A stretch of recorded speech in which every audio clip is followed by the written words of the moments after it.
আপনারা ইতিমধ্যেই মাননীয় মন্ত্রীর কাছে শুনেছেন যে আজকের এই অনুষ্ঠানটির উদ্দেশ্য হচ্ছে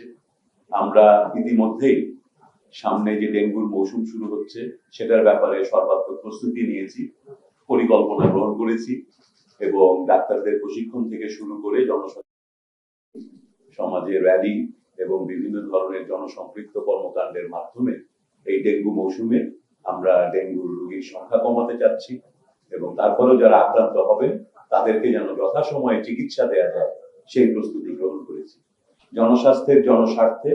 আমরা ঔষধ শিল্প প্রতিষ্ঠানগুলো এবং সরকারি হাসপাতাল, বেসরকারি মেডিকেল কলেজ, সরকারি মেডিকেল কলেজ, বিভিন্ন ডায়াগনস্টিক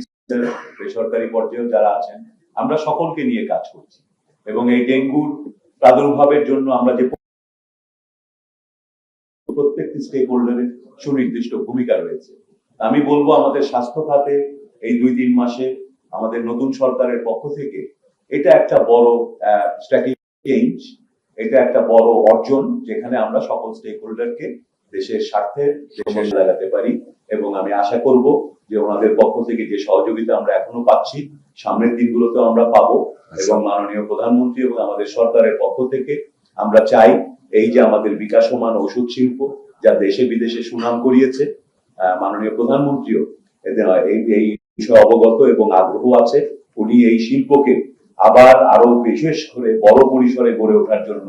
বিভিন্ন ধরনের পলিসি সাপোর্টের চিন্তা ভাবনা আমরা করছি এবং এইভাবেই আমরা একদিকে যেমন ওষুধ শিল্পকে আরো ত্বরান্বিত করবো, আরো বিকশিত করব, পাশাপাশি আমাদের দেশের সাধারণ মানুষের কাছে যেন সঠিক ওষুধ